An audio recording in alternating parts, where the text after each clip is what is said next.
Welcome to the Sports Scouting Report podcast with Lee Brecheen. Hey everyone, you listen to the Sports Scouting Report. I'm your host, Lee Brecheen. It's Friday. We're actually taping the show the day of, which we usually do on Fridays, and sometimes on Mondays and Wednesdays. Sometimes. Today, co-host, co-pilot, joining me again is Jace LeJeune. Jace, thanks for joining us. Glad to be on again. Yeah, I know that you don't have games tonight or Saturday, so you get a chance to help us work a little more with our stuff. Yeah, resting my voice for next week. We got a great show today. If you're listening, we're going to talk about LSU Ole Miss, and we're going to talk about the UL Ragin Cajuns, or as they say, UL in Lafayette. I did watch the game against Arkansas State. I did watch the whole game. I did flip channels and watch Tulane and SMU, and I'll go over that. I know we got some Tulane Green Wave fans and some Cajun fans. We'll talk about the state schedule, some of the schools in state playing this weekend college-wise, and also some big college games. Not that many, but there are some intriguing ones that this could be upset city because teams that you don't think should win, that might be this week. Especially when you look at Cincinnati, we'll mention that later in the show, but they're playing Navy. You can never count Navy out. Cincinnati. Can you believe Cincinnati's number 2 in the country, Jace? Yeah, it's amazing. And if you look at it, surprisingly, they might be the most well-balanced team in the country. It's unbelievable. Yep. We're also going to talk about a recruit, Traylon Whaley from Livonia, a guy that I watched. Coach told me about him back in March. And then I got a chance to watch him, and I'm like, wow. You know when you say woo, wow, whoa, that's when I say, national recruit. Not just D1, national recruit. Hidden gem, whatever phrase you want to use, not just D1, one of the top receivers I've seen in the state. And that would be like their first big D1 guy since Patrick Queen. Stephen Guidry, too. He had a pretty good career at Mississippi State. Yep. But we'll talk about Traylon Whaley and why I think he's so good.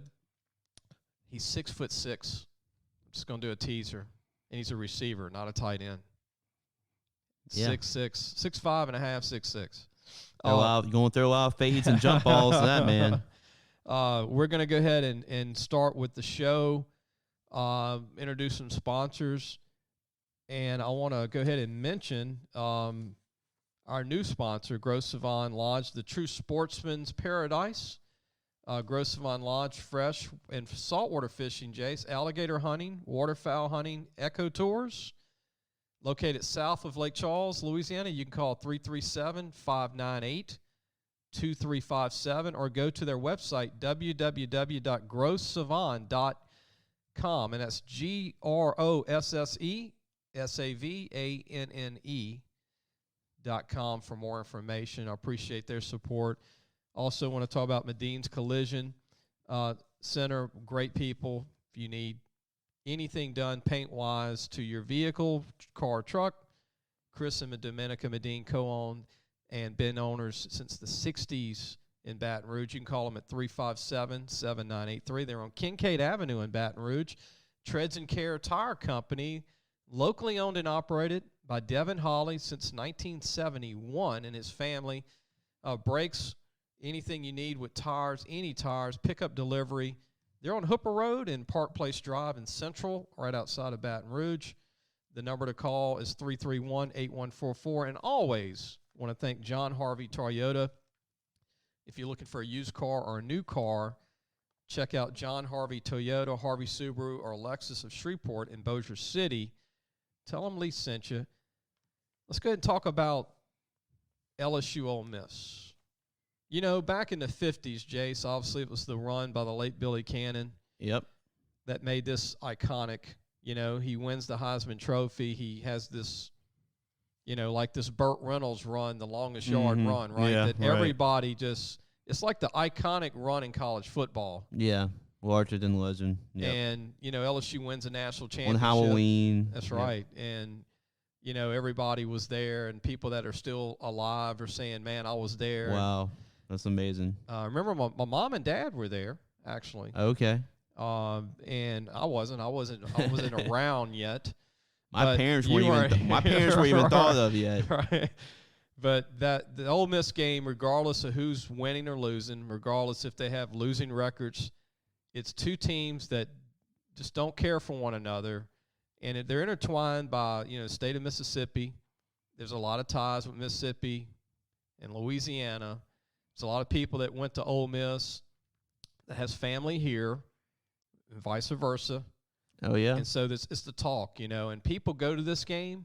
Regardless, if LSU's 0-9, they're going, okay? Or the other way around. Or the other way around. So if Ole Miss was coming to Tiger Stadium, it'd be 10,000 Ole Miss fans, the allotment. Yep. You can guarantee there will be 10,000 LSU fans in Oxford. Most of them will stay in Memphis the night before, like I have in the past, and it'll be a rowdy 10,000. My take on the game has changed a little bit because if Matt Corral is really hurt, Jace. Yeah. And I did watch the Tennessee game. He was hurt at the end of that game.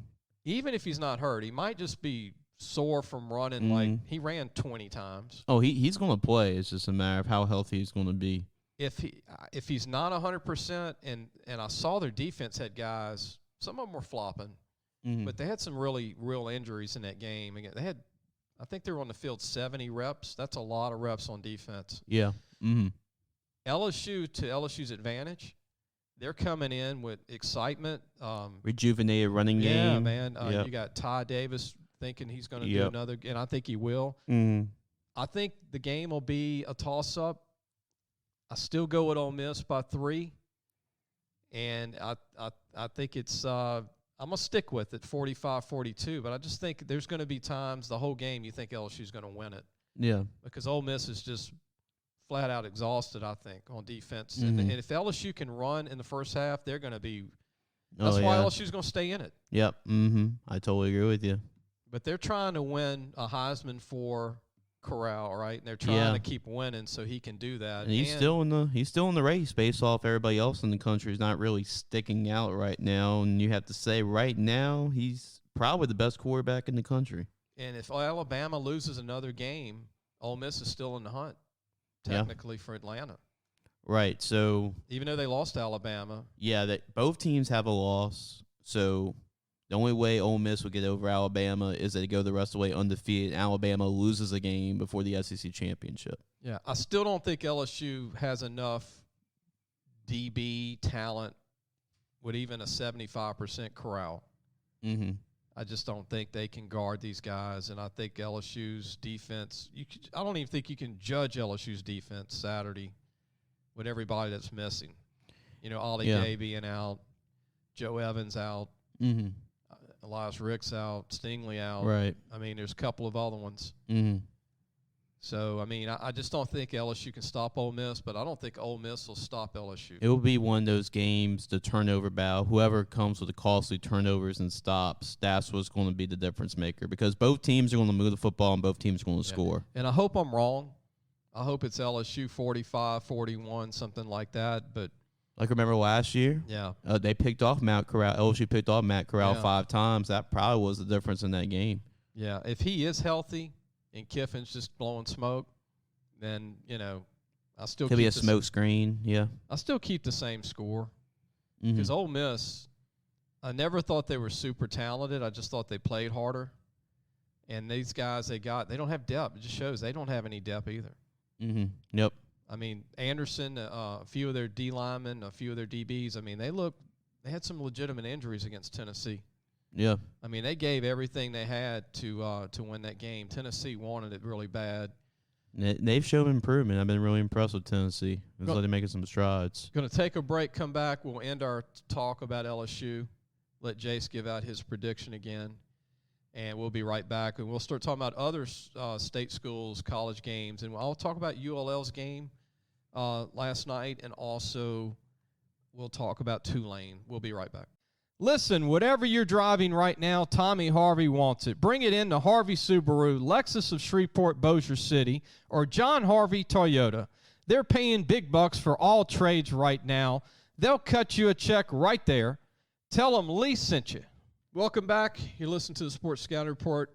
I'm your host, Lee Brecheen. Our co-host today is Jace LeJeune. And before we get into finishing LSU and Ole Miss, I want to talk about the recruit that I want to talk about from Livonia, class of 222, Jace.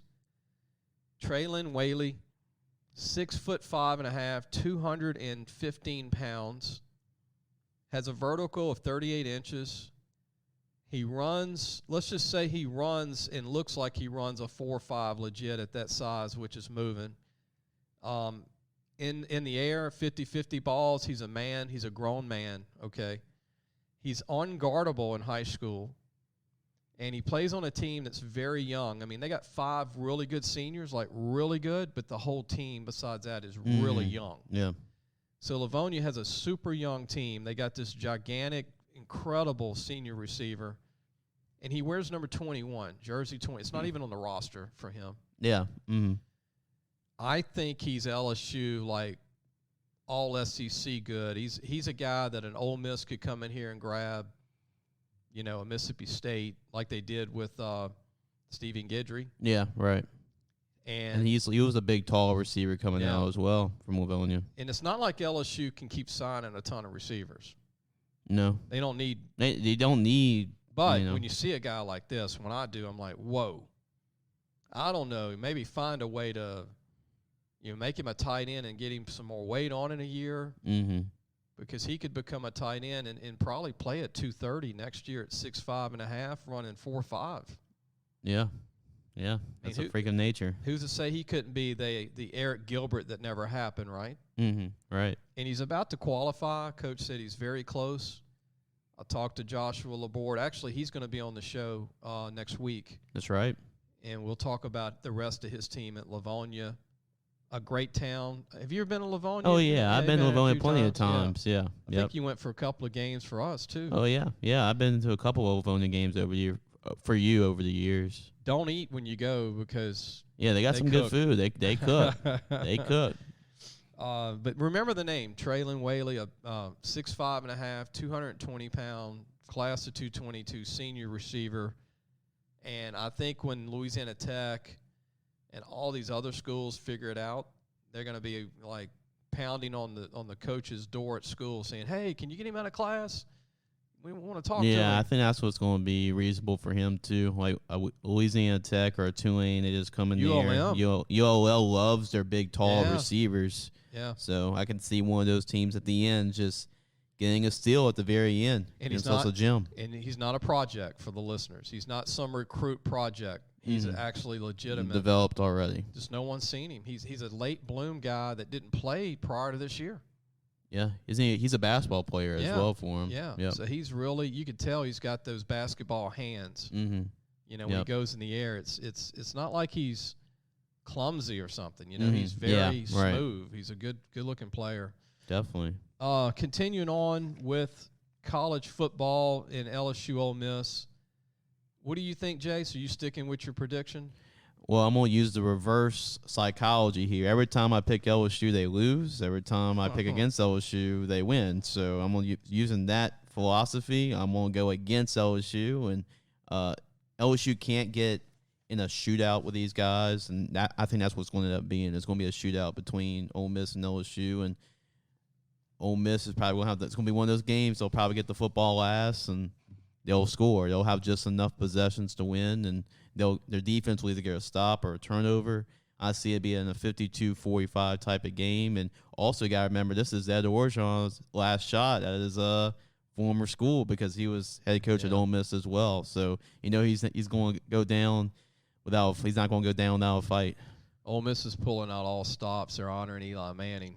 Yep. Mm-hmm. Isn't that something, huh? Yeah, that's great. That's a shot to Louisiana for sure. I would think Arch is going to be there, right? Because that's his uncle. Yep, you would think, but everybody thought Peyton would go to Ole Miss and decided to go to Tennessee. Yep. So we'll see where Arch goes. No, I'm just saying Arch will be at the game probably. Oh yeah, he'll be at the game. They want that, you know what I mean? Yeah. So they want to, and then they're hoping for a win over LSU, but. Look, if Ty Davis dominates this game again, then I'm wrong. I think he will, based off this. But defense. I mean, if they keep the ball away from Matt Corral and they kill clock, then Ole Miss can't. Then my whole scenario's out the window, both of ours. But Yeah, and in this type of game, LSU's best defense is their offense. They just need to hold on to the football. If they can run the football like they did against Florida and just control the tempo of the game and put more pressure on Ole Miss's offense, I could see LSU winning that game if they do just that. I know one thing: Marlon Martinez and Dillinger are going to be really good O linemen. Yeah, and Jack Mashburn, I yeah. thought him coming in as a H-back sniffer type in the offense, I thought that really helped the running game. And you noticed an immediate improvement when he got into the football game against Kentucky. Well, the reason there's a coaching change is because this should have been set up week 1. Okay? I mean, right. Yep. I mean, the guys were on the team. They were there, just play these guys. But let's go and take a break. When we come back, we'll talk about the rest of the games coming up in the country. It's one of those weeks where you go, man, it's a great team against a no one. But those are the times where somebody upsets somebody. The craziness happens. Yeah, that's when somebody's going to upset somebody. So we'll be right back. If you need a paint job or repairs to your vehicle, go see Madine's Collision Center located in Baton Rouge, Louisiana on Kincaid Avenue. The number to call is 357-7983. That's 357-7983. Your Baton Rouge Accident Advisors. Welcome back. You're listening to the Sports Scouting Report. I'm Lee Brecheen, your host. Jace LeJeune is our co-host today. Oklahoma, poor Oklahoma, number 3 is playing Kansas. The glass. They're looking forward to basketball right now. They're going to get the glass slipper, right? You never know. Oklahoma, to me, is the worst number 3 team in a long time. Yeah. That's my thoughts. They're not very good defensively. Tulane exploited them. Right. Every game they've played, they have given up a lot of points. Even the Texas game, I mean, I know it was a shootout, but every game that Oklahoma has played, even Texas Tech had their way with their defense.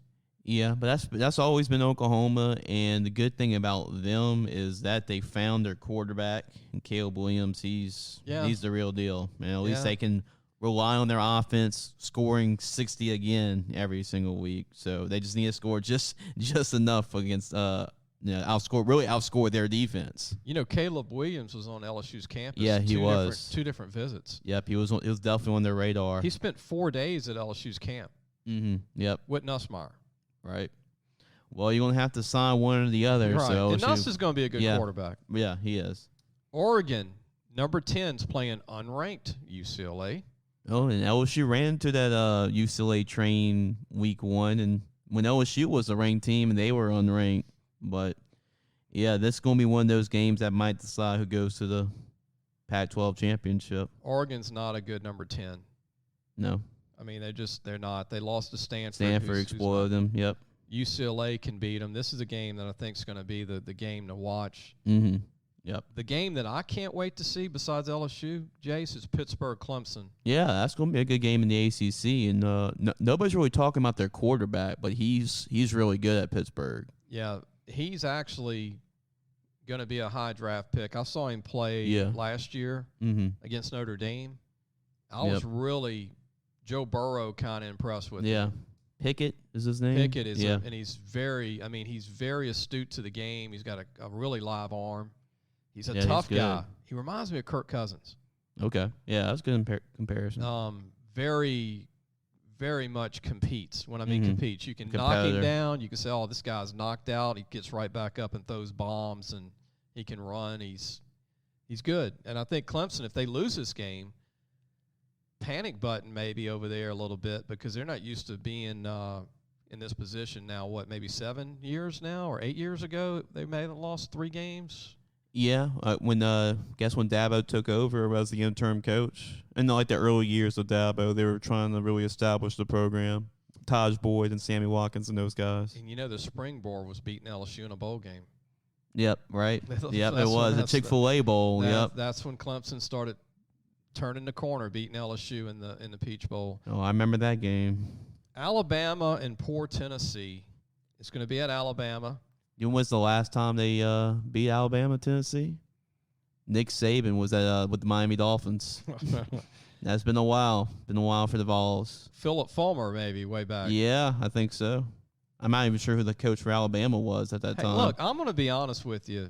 Alabama lost to an OK Florida, almost, right? Then they lost to an OK A&M. This has been the most inconsistent Alabama team I've seen. Don't rule out Tennessee.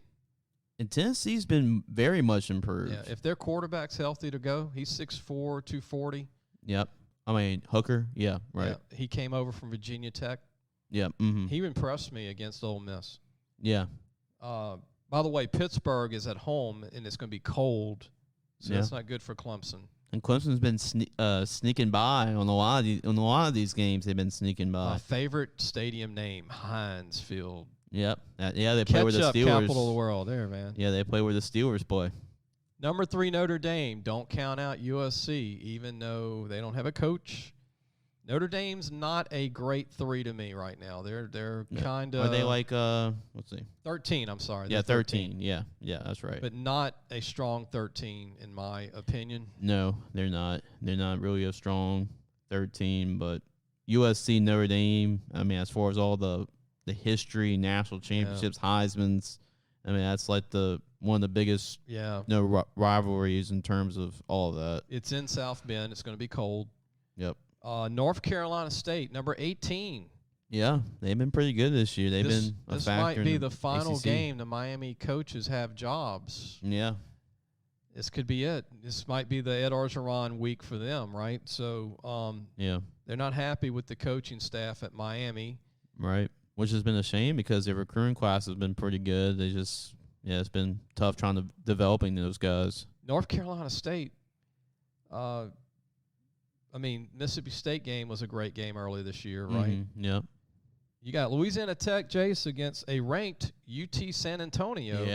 Yeah. That's the first time they've been undefeated to this point. UTSA, the Roadrunners. It's a big game for Holtz and Tech. Yeah. They can't afford another loss right now. Yeah, and I know Louisiana Tech fans really want a win like this to really catapult them to a bowl game this year, and they could easily be 5-1 right now with how some of those games have really gone against them. So hopefully their bad misfortune runs out and they can get a good win over a top 25 team in UTSA, which Frank Wilson did a really good job of really building that up, even though he's not there anymore. Yes. Coker started the program, the former Miami Hurricanes coach. Yep. So he got it off the ground to start it out. South Carolina, Jace, this is interesting to me. South Carolina will play you hard, okay? These are some tough guys, and they sell out crowds. Everybody's like, oh, A&M is going to smoke South Carolina. But you know what? This could be a trap game for A&M. Right. They're riding high. They're playing well. They beat Alabama. I thought a trap game was last week against Missouri because it's coming off a high like they did, but they survived that test. And the good thing for them, though, is that they are back at home in Kyle Field, so that does help them a little bit there, being in front of the home fans again. Number 2, Cincinnati will play Navy. Navy's capable of beating anybody on any given day with that offense they have. Yep. Cincinnati, obviously Luke Fickell's probably one of the top 3 candidates to me for LSU the job. Yeah, he's my number 1 guy right now.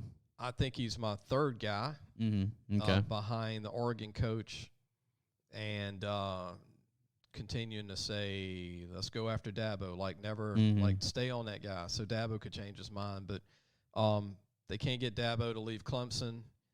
Obviously, Oregon's coach Mario Cristobal, and then I like Luke Fickell. Yeah.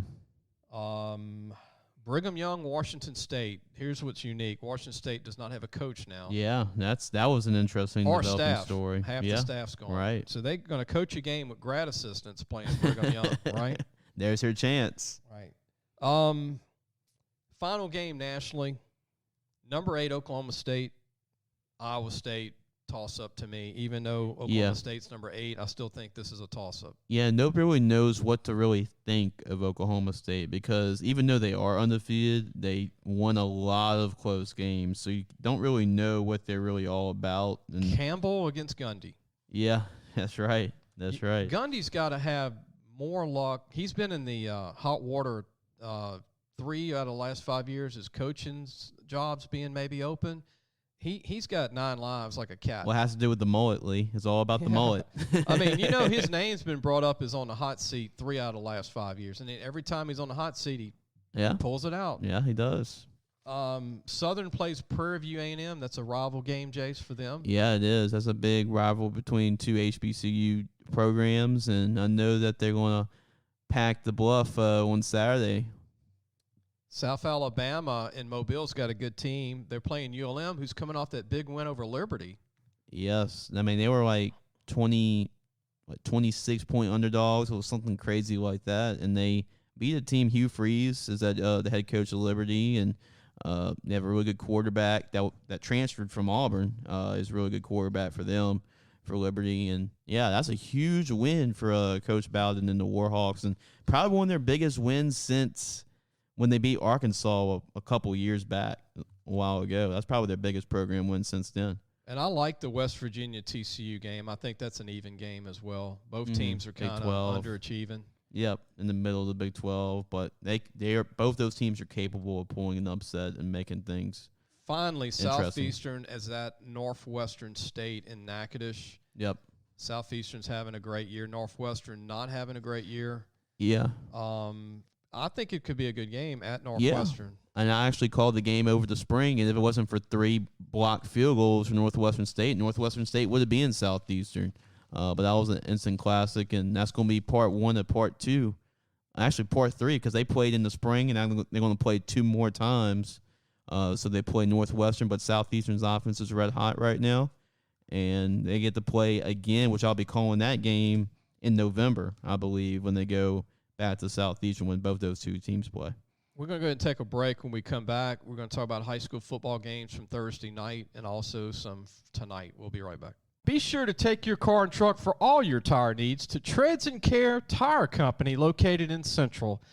The number to call is 331-8144. Family owned and operated since 1971. That's Treads and Care Tire Company. Welcome back. You listen to the Sports Scouting Report.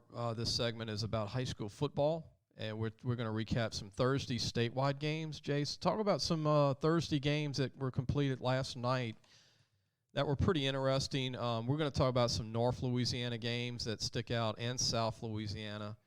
Who would you want to mention first? Yeah, I mean, I'm not going to mention all of the Thursday scores, but some of them that just jumped to my mind. I was like, whoa, that's one of those things that make you react. But Captain Shreve, they've been the real deal this year. Yeah. And they beat Houghton 52-14 as one score, first score to report. Yeah, I watched both of these teams this year, and Houghton's a very good team. That is a big-time shock to me, that score being one-sided like that. I thought usually that game's like 38, 35, something like that. But very talented teams. And Houghton, that just goes to show you the talent in Shreveport, that area. Next up, let's go to Lake Charles College Prep. It was a very high-scoring affair when they played Jennings. Jennings not really having a great year in terms of the win-loss record. They lost 60-35, but when they make the playoffs, Jennings is always going to be dangerous. But Lake Charles Prep showing, how talented they are as well. Well, you know what? Jennings, I heard, is lacking depth right now. They're really short on numbers. They're talented on the starters, but everybody's kind of going both sides of the ball. Etienne's a real deal. I think he's better than Travis's brother. Clay Broussard's a very good tight end. They've got some good linemen. They just don't have a lot of guys. And in Lake Charles College Prep, they picked up, Jace, several kids after the hurricane this past year from other schools. And so they were able to pick up, I think, 8 to 10 kids that were star players from different schools in the area that have made them really deep and powerful again this year. Always a good rival, the St. Tammany area with Slidell and Covington. And Slidell got a pretty good win, 13-7 over the Lions of Covington. I tell you what, the Slidell running back, Hoffman. Yeah. Tamaj Hoffman. He's good. I mean, 5'8.5", about 190, runs 4.5. He would be the next Spears. Mm-hmm. Yep. We're going to talk about the Tulane UL game in a minute. Sure. But that Tyju Spears is with Tulane from Ponchatoula. Right. Very similar kind of guy. Going to be under the radar. very, very much. Matt Forte was under the radar coming out of Slidell to Tulane. Yeah, they've always had really good running backs. So with Forte obviously, and then the last couple of years they had Harlan Dixon too, who was at Louisiana Tech. So they've always been pretty solid at the running back position. So he's the next one to remember that's should go D1. He might go 1AA and fall in Southeastern's hands. Jace. Now that would be big. Or Northwestern or whoever, Nichols, wherever he wants to go, 1AA or Southern, wherever. But he's a real deal. He benches about almost 350, squats about 500. Yeah. Slidell's got a good little team, and we'll keep going. We'll keep going with some other schools. Yeah, sure. So another school scored the report. It's a team we haven't really talked about a lot, but they have been really good this year. Their quarterback is actually an LSU baseball commit, and that's a Rose Pine. And, oh, boy, they're going to be dangerous in the playoffs. 70-14, they defeated Pickering. Yeah, Fry is the kid that plays quarterback. Yep. He's 6'5", 230. He's coming to LSU. Ethan Fry is a catcher. Yeah, mm-hmm. You don't hear many 6'5" catchers. No. I know Papirski was about 6'4" at LSU. Mm-hmm. He's in an Astros minor league team. But remember the name, Ethan Fry. Actually, I've seen him play, Jace. He's got a cannon. Yeah. And if he wanted to play college football, he could be a D1 quarterback. Mm-hmm. Yeah. He's up there with like an Ibieta who went to Tulane from Country Day. Right. He's got that same physique, and he's very polished. Yeah. But he's set on baseball, and just goes to show you, as athletic as he is and big as he is, that means he's going to be a guy to come in and play baseball right away. I would imagine he can hit the power, right? I hadn't seen him play baseball, but a guy that big, I would think he's got some power to him too. Definitely. And then how about Natchez Central having their best season in quite a while? They defeated Parkway 38-21. The Chiefs are keep on rolling. Man, that's a big win for them, Jace. They've always got talent at Natchez Central, but the new coaches, I think it's Coach Wilkerson, has really done a incredible job, man. Kudos to you, Coach, and your staff, because you're all awakening an incredible program that's just starting to get it and feel that they can win. And Parkway's got history, man. I mean, Terrace Marshall, Brandon Harris, all the great players that have come out of there. And now, Natchez Central is the new kid on the block, and they might be that team we talk about in the playoffs that might upset and get Cinderella team. Yeah, might happen. Yep. Remember the early part of the year where we said that Acadiana was having troubles trying to produce some offense? Well, I think those problems are gone because they defeated Sam Houston 76-14. Sam Houston is a young team, short on numbers, but 76 points is a lot of points. Yeah. I mean, in a 5A game. Yep. I think Sam Houston will be back to normal next year. They're just trying to get the season, trying to get through the season with some guys. And they've got some players. So, I mean, Acadiana, 76 points. Man, I don't even know if there's enough clock for 76 points. But yeah, I figured at some point there'd be a running clock. Basketball game, if you can misread that one. Right. And let's talk about some Friday games, or tonight's games. Right. And a big one in North Louisiana that a lot of people are circling on their calendar is Alexandria playing Ruston. That's definitely a big one in North Louisiana. Well, they're tired of playing each other. I think Alexandria High is tired of playing West Monroe, Ruston, and Neville. And they're waiting for the playoffs. It gets easier for them when they get to the playoffs. But I'll tell you, it's a pick-em game if I was a bettor. I don't know who to pick out of Ruston and Alexandria. I've seen them both play, Jace. Mm-hmm. They're both loaded with players. Ruston's coming on. Alexandria's starting to come on. That's going to be maybe the game of the week in the state. And a game I forgot to mention off air with you, but that's just going to be a great matchup. But we even had General Trost earlier this week on the podcast. Yeah. But they have a big test because they're undefeated right now. Mangum. They got Mangum. Yeah. That's going to be a good one too. You got two teams that could be dome teams, right? Mm-hmm. And Manny's in the way again in the end, right? So Manny is the team to beat who won it last year. But outside of Manny, I want to say Mangum's up there, right? Yeah. Yep. And then Avoyles is in there. Avoyles is in there. Yep. But these two are like two of the five. Yeah, right. And so whoever wins this game is going to position for that playoff seed. I Sure. think this game has a lot riding on that. Yeah, no, somebody's going to make a statement saying that, yeah, we're going to be right there with Manny. Yeah. And I've seen Mangum play. I saw Trask play. Mangum style is completely different than Trask. Trask is an athletic team. Spread you out, fast. Right. Yep. They don't make mistakes. Mangum's a big team. Yeah, they want to pound you. They're going to pound and control the clock. But Trask can make the big play every down. And, again, discipline. I love to see an athletic team that's disciplined.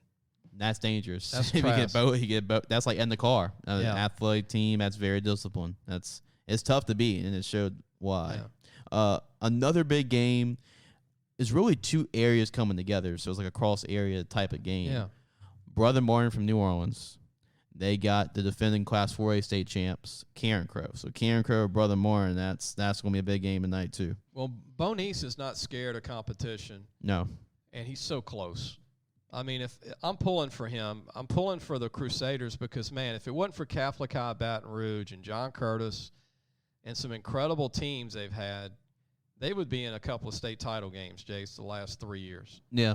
They've come so close. I think Catholic High beat them in the semis. Yeah, it's just the luck of the draw. They had Catholic in the semis, but I thought Catholic and Brother Martin were the best two teams in that bracket. They just happened to be on the same side. But, Brother Martin has really matured where they were young, and they've already been experienced at quarterback, Mama Hat. Yep.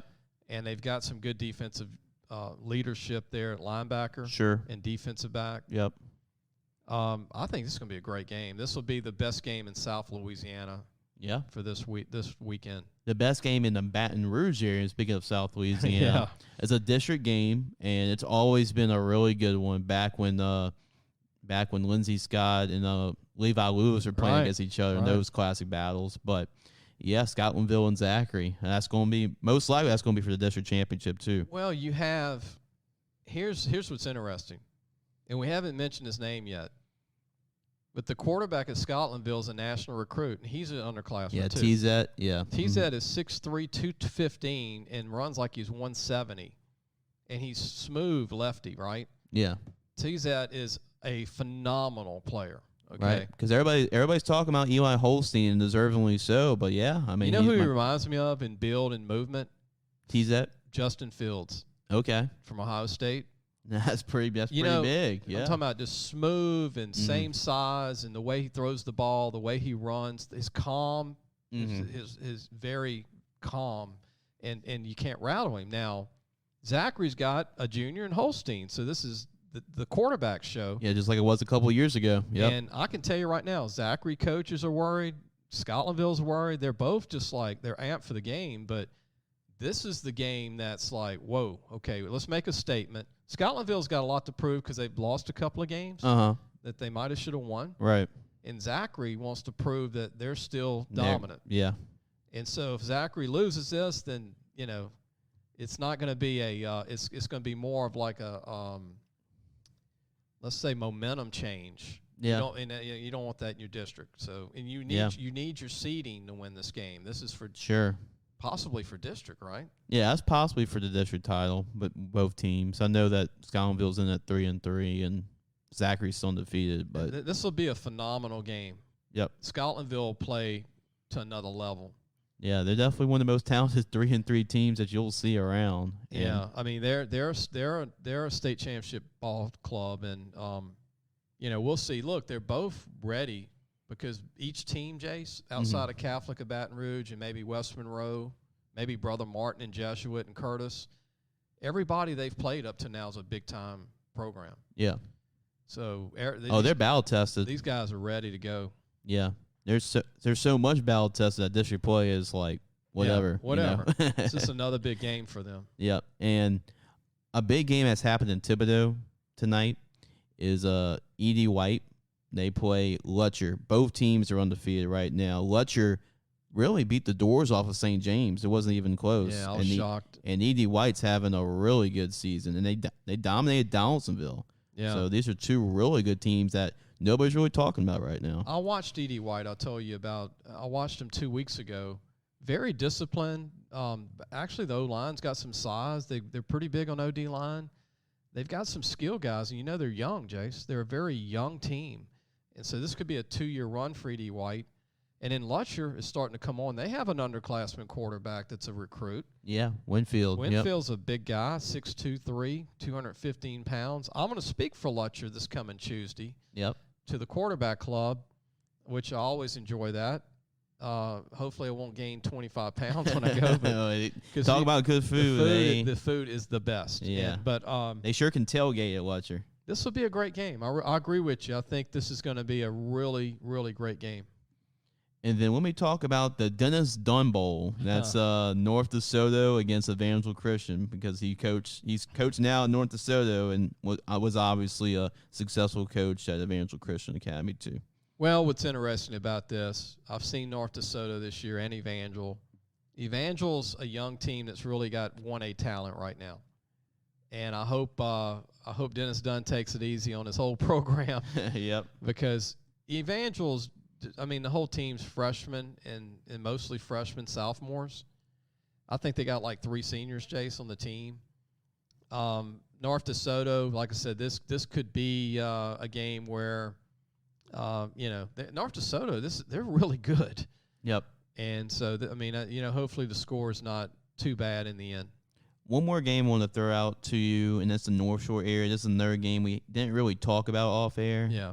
But this is pretty much for the district championship, and you actually talked to both these teams over the offseason when you did all the roundabout with all the schools. Yeah. And both these teams wanted to beat each other bad based on what you talked about during the offseason. That's Pearl River and that's Salmon. Both those teams, both really good. Pearl River is 4-2 right now, and Salmon is 5-1. So this is going to be for the district title, and both teams are really good. Brian Jenkins is having a great year, and Salmon, they've been really good this year too. I just saw the Salmon Bogalusa game. Mm-hmm. I think I told you I just watched Bogalusa, and they were playing Salmon, and Salmon's this is the best Salmon team I've seen probably 7, maybe 8 years. Right. Definitely going back to the Stubbs days, Salmon's got speed, size. They're not deep, but they're deep enough. Like, they play probably 23, 24 kids, but, they're just, they bring it. And in Pearl River, man, I'm telling you, you've got to love the enthusiasm of their coach. Yeah. Pearl River's coach, it's like watching a Rocky movie. And he's Rocky. Yep. Like when he plays the underdog role. Oh, pretty man. good. He's so – and look, the kids get up for the games because they take the personality of their coach.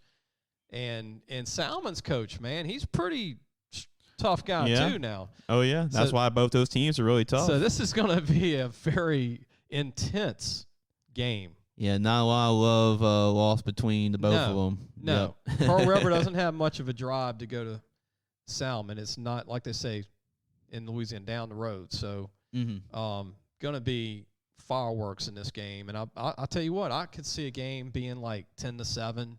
Yeah, because 14-10. Salmon's defense is really good, and then Pearl River, they're going to run the football with Jenkins, so they're going to make sure he gets in that big offense line they have. So there's going to be a physical type football game. Key to the game, Salmon's punter kicker, who's the real deal. Yeah, right. Yep. Number 11. Yep. He's 6'2", 190. Man, he's got a leg. Special teams. 45, 50-yard leg. Yep. Bugalusi kicked a couple of 40-yarders like it was nothing in high school. He's a kickoff guy in the end zone. Yep. He's a great punter, too, about 40 Tristan Pugmire. He might be the difference in this game. Yep. You know what? That's a guy that Southeastern and these schools need to be all over, because if you want to sign a 3-tool special teams guy, nobody ever talk about 3-tool special teams. Mm-hmm. He can punt, kick, and kick off. Yeah, and Southeastern has a pretty good punter. They don't punt the ball often. They actually didn't punt the football at all when I saw them play. But Austin Dunlap from North Shore, he's good. He's good. So they can get some punters around that area and right down Salmon. Between Tristan from Salmon and Kylan Dupree at Catholic High, those are the top guys that are dual that can do all three. Mm-hmm. Not many can do all three, Jace. No, usually you have one that's just really good at one area, but if you can kick, punt, kick off, kick field goals, do the whole shebang, then that sets you apart. And he's a senior. I'm bet the Salmon coach is like, can we get another year out of him? Squeeze can another year. Can you go back another year? Yeah, just squeeze another year out of them. But those are a pretty good high school slate this week. All right, we're going to take a quick break. When we come back, We're going to try and keep the show around 50 minutes today. We got another 8 minutes. Take a break. Sure. We come back. I'm going to go over Tulane, the game. Mm-hmm. Sorry for delaying that to the Tulane fans. And we're going to go over UL watching the Arkansas State game last night. We'll be right back. Looking for a used car? Harvey Autos has 3 dealerships, which means 3 times the used vehicles. They've got everything from fuel-efficient compacts to luxury models, even hybrids, and certified pre-owned with a warranty. Check out John Harvey Toyota, Harvey Subaru, or Lexus of Shreveport, Bossier City. Welcome back. You listen to the Sports Scouting Report. I'm your host, Lee Brecheen. Our co-host is Jace LeJeune, our editor for Louisiana Football Magazine. By the way, you can still order your South for North magazine. Go to LAFootballmagazine.com, even a digital copy. That you can still get those. It'd be a good Christmas gift. Yeah, as we get actually, close to December. Yeah, actually, for fun, I bet with my friends on a lot of these high school playoff games. So if you need to do a little research for stuff like that, then that's definitely the go-to guide for that. Because I like betting with my friends, like, who's going to win this playoff game? Who's going to win this playoff game? Well, I definitely use Louisiana Football Magazine for my my guide as far as other teams, and especially when I'm on the surface of like trying to debate which team I should pick. Yeah, all the high schools are in it, all the colleges. We got a big recruiting section, north and south, for anybody that's never heard of it. Let's go ahead and go to our topic this segment, final segment of the show.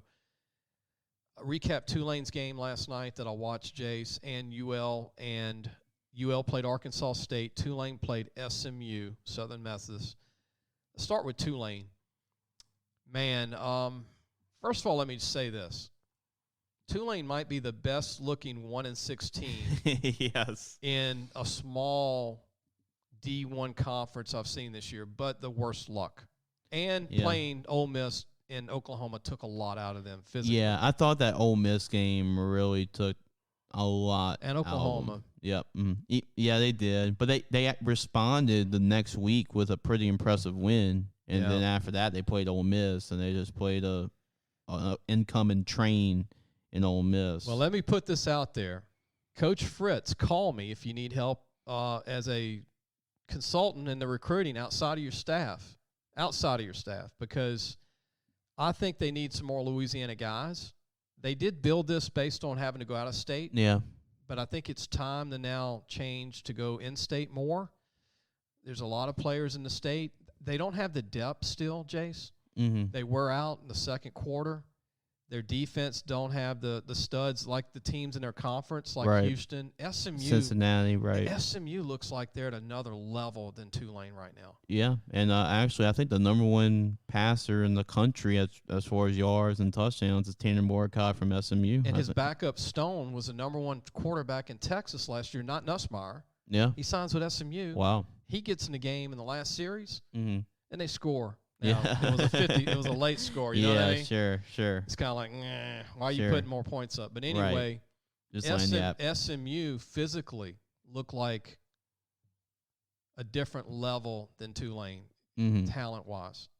And look, man, one thing I want to mention, Pratt, the quarterback, he got hit last night, and a lot of people saw it. I would say he's the toughest quarterback in the country around. He took some hits this year. He took a hit last night. That makes my eyes squint. I mean, the kid got up. I hope he's okay, Jace. I hope he doesn't have a concussion.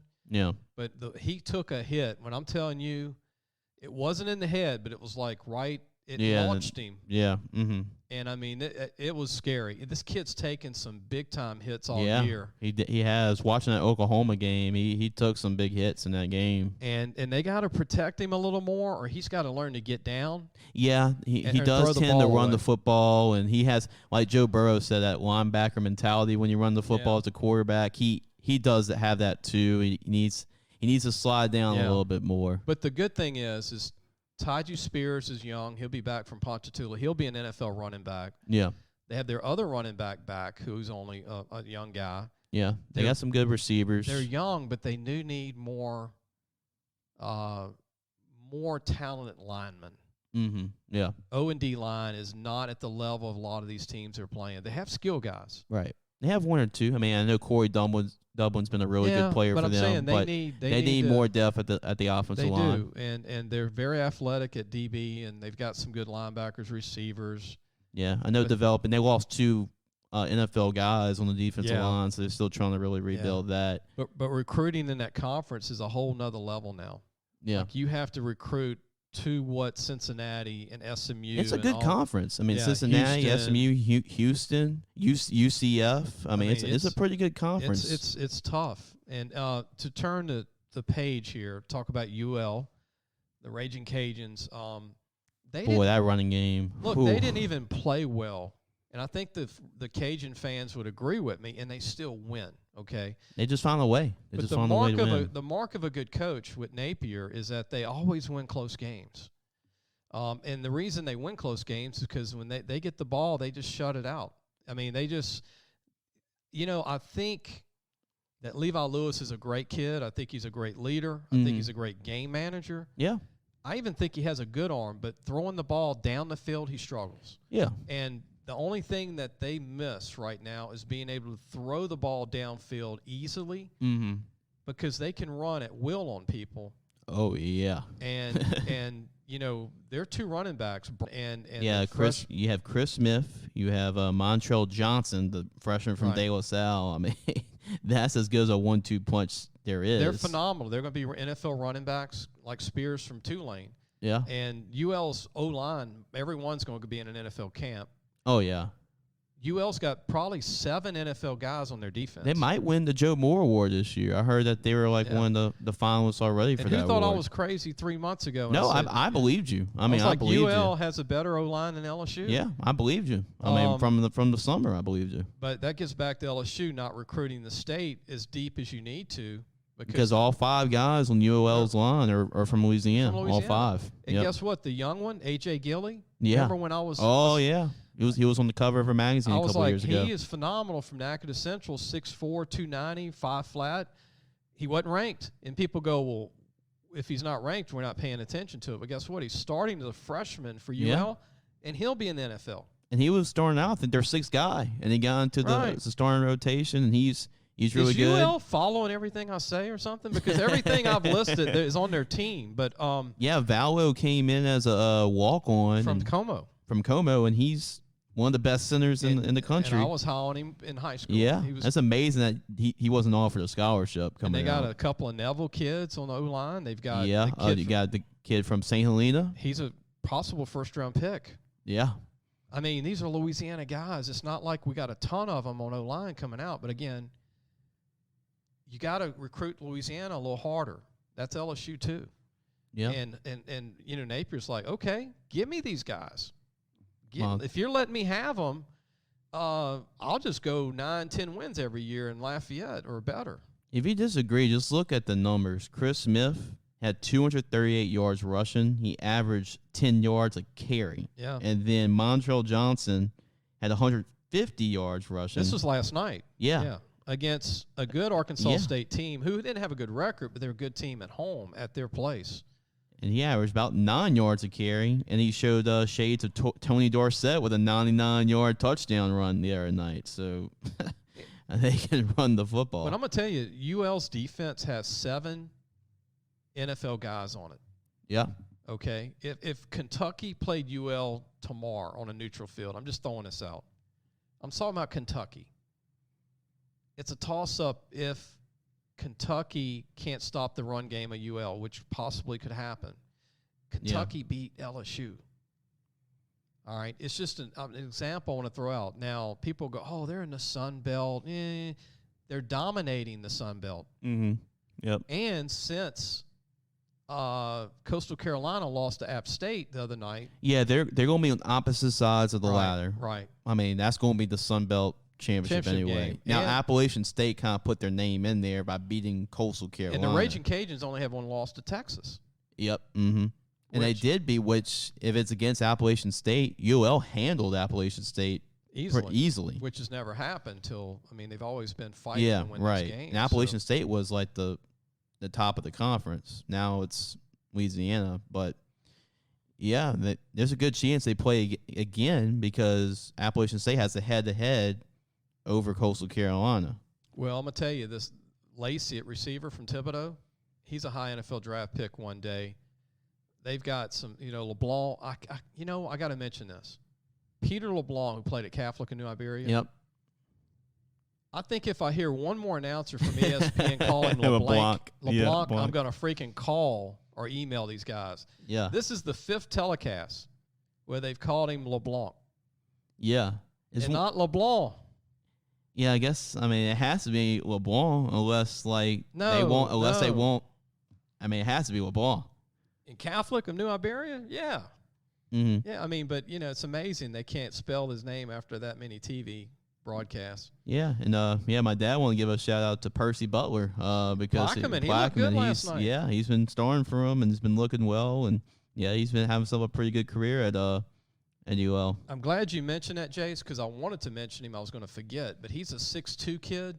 Yep. That's about 200, and he'll hit you. And he's a 4'5" guy. He's an NFL guy.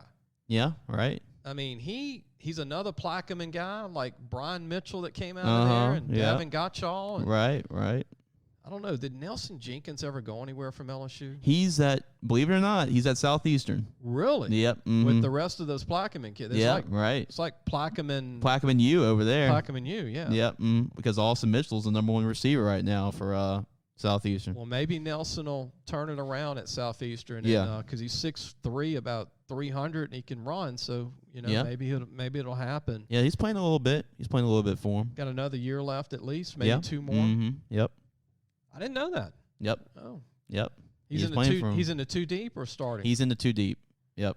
So he's getting some rotation plays in there. They got a pretty good defensive line for him. They got a couple guys from the transfer portal and guys coming in. So they're pretty compared to the spring, they're much deeper. I want to mention something. Speaking of transfer portal, great lead in before we end the show. And I told you, so I can't actually tell you. It's like it's not something I hadn't told you, but I wish I wouldn't have told you. Yep. If you're listening to this show, think of the one college in the top 10 that's never had a transfer portal player.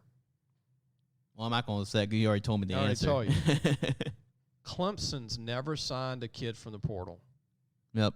For what it's worth, I mean, I think it's unique that, everybody thinks everybody's doing it right. Not necessarily. Dabo Swinney's never taken a transfer portal player. Yeah, and a big reason is they've developed guys from recruiting, high school guys, and also those guys want to stay. Those guys, there's not a lot of nutrition or not a lot of people leaving the program. A lot of people are staying and riding the course, and that's why you don't get that problem with Clemson trying to find guys from transfer portal. It's going to be interesting to see what Dabo does if Ugalaga can't progress. Mm-hmm. Because he was this. Yeah, he was one of the biggest disappointments this year because he looked good in the 2 games last year. Struggling being the guy. Mm-hmm. Being a full-time guy, and I would think maybe tight end or something. He's 6'5", 240, 245. Yeah, so. he can run a little. He can move a little bit, but it's just not. It's not happening for him. Putting his game together, and look, they're running restless over there in Clemson. So yeah, after you had Deshaun Watson, after you had Trevor Lawrence, even Taj Boyd, they've had a pretty good run of quarterbacks coming in. So they just expected Uiagalelei just to step up and be the next guy, but unfortunately, it hasn't happened to him. He's been one of the biggest disappointments this year because he did play well against Notre Dame last year. What I could see happening is I could see him transferring to USC or UCLA because he's from California. Yeah. Right. Going back home, Clemson's already got 2 All-Americans behind him that are freshmen and guys coming in, and they could end up getting Arch Manning, too, in the end. Yeah. So I'm predicting when the season's over, he'll transfer out. He'll go back to the West Coast. Yeah, because I've heard Arch with Clemson, Alabama, Ole Miss, Texas. I heard all those. But as soon as schools. they bench him, it'll probably be over, to go. Because, they've given him about a year and a half. Yeah. As a freshman, he basically started 5 games when Lawrence was hurt. Yeah. And then this year, the whole year. So, Dabo, I got to hand it to him. He's stuck with him. Yeah. And we'll see. Because he probably knows the situation right now. Right. They probably don't have – now they got quarterbacks coming in, like from high school ranks for next year. And they've got signees that are true freshmen. They don't want to play them. Right. That are All-American.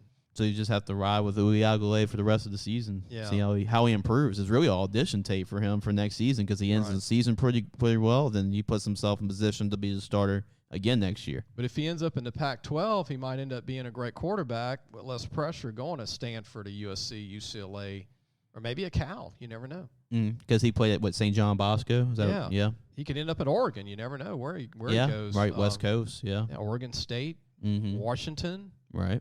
I would say Washington State, but they don't even have a coach or coaching staff. Yeah, that's true. Yep. Any final thoughts, Jace? No, I'm just going to enjoy the I would say the bye week for myself this week. Enjoy some football after calling high school and college games the last week. I'm going to have to call the same thing next week for high school and college games back-to-back days. So this week, no game tonight to call, no game tomorrow to call. So I'm going to sit back and enjoy some football this weekend. I want to tell everybody, as always, safe travels for all parents tonight in the state of Louisiana, and hope everybody has a great weekend, and we'll see you on Monday.